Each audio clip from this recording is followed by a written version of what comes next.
how do you find a good contractor? Like if you were talking to somebody, that was in a different state or something, what would you tell them about finding a contractor? So every state is different.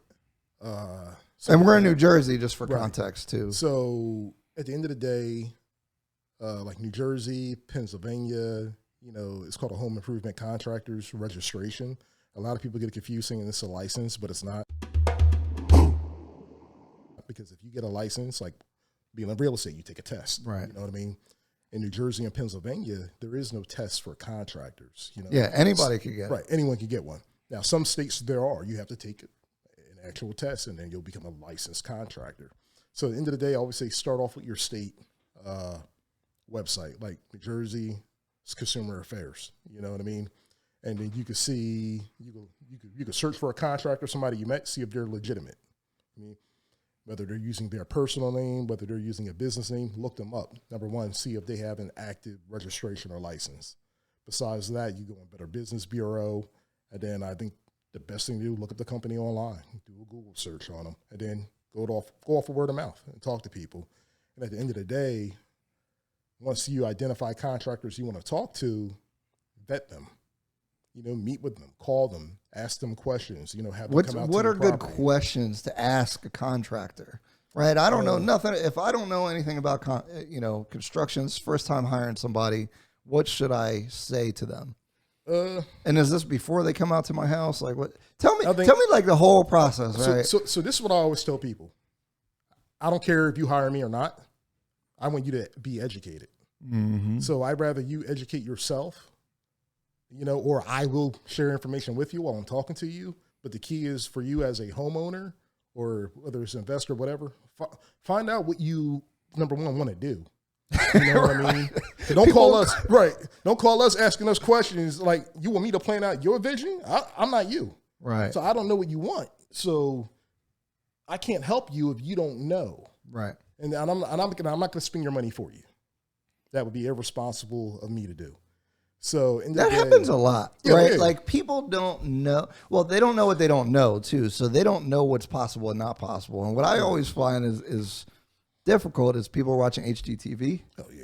And so they want to do that. And some of this stuff is custom and they don't understand that if you're doing something that is not done every day, it costs exponentially more. Right. It takes more time, and the materials, you might have to find the materials. Right. They're not at Home Depot. They're not at Lowe's. They're not at Floor and Decor somewhere readily available. So people need to understand if you're asking for certain things, it's going to cost more because people will be shocked at pricing sometimes. Yeah. Like there's we had to wrap this post on the front of this house. Mm-hmm.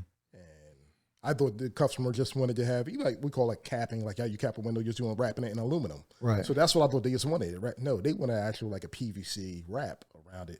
So I had to go to a supply house to go get that wrap because you couldn't find it at Home Depot or Lowe's or something like that. And when you order sometimes some of this stuff that's custom, if you want to say, it's almost like a la carte. You don't buy a wrap with a trim base at the bottom and the top. No, everything's separate. So you can buy the wrap.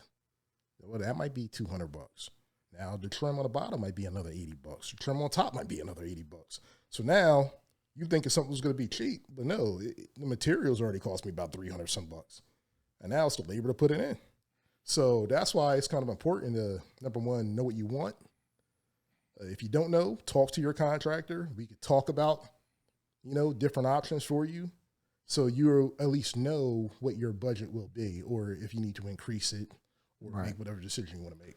What do you think are some red flags if you're dealing with a contractor, things that they might do or say that maybe you should be concerned? I think the big one that most people know is like when it comes like to money.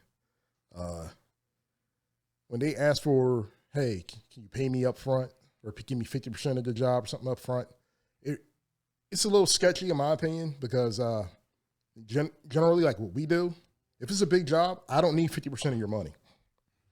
What's big? I mean? Like I could say substantial would be anything over like, I would say anything over like $30,000, You know what I mean? I would consider big relatively to like something small, doing Right. like a quick like paint job or something like that. So when you're spending, at least a solid good 5 figures or more, no one needs all your money. You know what I mean? So if a contractor's asking for your money up front, why? Because the thing is, that first deposit should be enough to cover the initial materials and maybe some of the initial labor costs to get started. You know what I mean? And the thing about that is what contractors get in trouble with that I've ran into is that they might have underpriced something, Right. and now they got to finish it, or they messed up the money. So they took the money up front and then they went out drinking or partying or doing whatever with clients' money that's supposed to be used for the job. And now they don't have enough money. So they got to do another job to get the money to pay for the first job. Oh man. So And another there's thing, guys that always work like that though. never pay a contractor like to their, I shouldn't say never, but don't pay them to their name. Don't write them a check to John Smith. You know what I mean? Like, hey, what's the name of your business? You know what I Right. mean? They should have a business. I don't care if it's your name. I don't care if it's Ryan.Fagan LLC. Right. You know what It's I mean? easy to get a LLC or something. It's easy to do because number one, it's protecting you as the customer as well. You know what I mean? Right. So you have to protect your money and look at it in your own best interest. So, and like I said, I'm not saying all contractors are bad or nothing like Right, that at yeah. all. It's just that you have to establish that rapport with that person and really understand their business model, and how they operate. So it's good to ask those questions. Hey, how do you take payment? You do check, credit, cash. You know what I mean? How do you record it? You know what I mean? How do you do your deposits? These are good points because there's no set standard way. Everyone does business differently. Like just even this video business, people price differently, they work differently, they get paid differently. Certain things are included in certain things are assumed they're included that might not be included. So like one thing I've learned is to be very specific about what the scope of the work is. Right. Because like installing a kitchen, like what does that mean that they're hooking up the plumbing, or are they only installing the cabinets? Are they putting in the countertop? Like, are they doing the hardware? Like all these things are really important to be specific so that everyone knows what the expectations are. Yeah, and I think that's a big disconnect with people. It comes down to time. At the end of the day, a contractor needs to know how much time they're going to dedicate to that project. Right. So all those little things matter.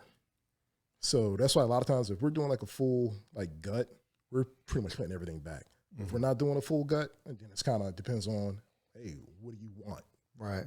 Because what you're expecting versus what we're thinking could be very different. Two different things. Totally. You got to spend the time because at the end of the job, they think it's done and you don't think it's done. And that's where a lot of these conflicts come into play. Right. For sure. Why do you think that pricing is so different between contractors? Skill set, labor costs, and just guys knowing their numbers at the end of the day. I think in this business it's kind of hard to figure out what's going to cost what, and it's almost like if I know I'm running labor of it's costing me say $600 a day, you know what I mean? Well, that's what I need in order to pay my crew. The company makes their money to cover overhead and operating costs, et cetera. So I know that's what I need to charge my clients. You know what I mean? However, some guys might have a smaller operating cost. Right. So it can cost them a lot less. But it might take them longer if they have less people. Right. It might take them longer or your quality of work. Sometimes you got guys who pay a lot less and they got good quality work. It's all about how much they value their time. Right. You know what I mean? So there's no one way to answer that. It's kind of like you just got to do your homework. Do you think that, because from my experience, getting to know contractors, certain people like to do certain things. So the things that they're either good at or enjoy doing, the pricing's different versus if they're doing something they have less experience with. I feel like there's two different kinds of contractor, at least two different kinds. And you could break them down further, but I think there's finishers and there's rough, right?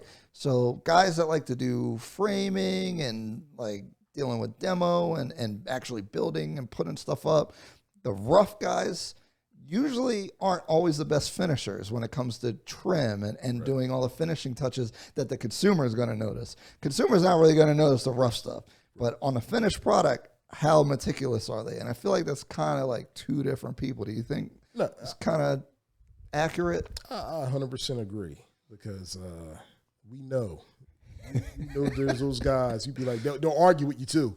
I don't want to do this. I can't do this. Right. You know what I mean? Or not that they can't. They just don't want to, because they know their skill set. Right. You know, so I think that's a good... How can a consumer kind of pick up on those things? I mean, sometimes you could just ask. Like, people ask us, so what do you specialize in? And I tell them I don't specialize in anything. Right. And the reason I say that is because I don't. You know, it's just me being honest. I didn't grow up, like, I didn't go to any type of apprenticeship program or anything like that to be a contractor. The thing is, I taught myself over the years of how to do X, Y, and Z. I read. I buy books. I watch YouTube on stuff I don't know. YouTube is great in the construction community. They will show you some stuff. And then what else do I do? I get the code books. You know what I mean? So I can understand what is required of us, you know, from the law. You know what I mean? So the thing is, and that's always changing. So is this kind of one of those things where it's like, I think a contractor, I don't care what their background is or what they did, you should always be educating yourself. You know what I mean? And then when that consumer talks to you, you could tell them, hey, I didn't just go to be a mason. So I'm not a concrete guy. However, I know how to install it. However, that's not my expertise. You know what I mean? That's not what I do. However, if you want a mason, I can direct you to one. Right, that's the other thing. The general contractor can get you the subcontractors to do specific things. So, yeah, I guess talk about the subcontracting and that dynamic, right? Because general contractor's not doing all the work, right? So if you take on a job, you might bring on an electrician or whatever. Do you run into a lot of jobs where people want to get their own electrician? Like how, you know, that dynamic of working with different people versus subcontracting and all that?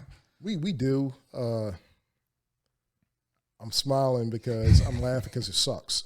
Right. And the only reason I say it sucks, like if a customer or client wants to bring in their own sub, you don't know what they're going to do. You don't know what they're going to do. You don't know how they operate.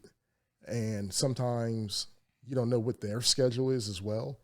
And you kind of don't want to have a lot of, you know, those specialties on top of each other. You know what I mean? You don't want to have the plumber, the electrician, and everyone there at the same time.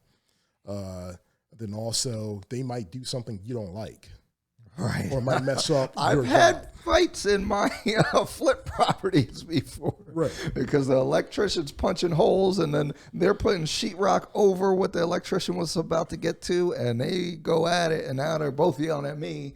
You know, and now I got to resolve the dispute, which is why I learned I really like one person to manage, you know, because the general contractor, if you give them the power, can just run the job and it'll get done. Right. A good general contractor. Right. Because even like right now, we're at one project where we're waiting for the guy's plumber to just put the plumbing in for the tub so we can actually close up the wall. So the rest of the room, the house, and everything's been closed up.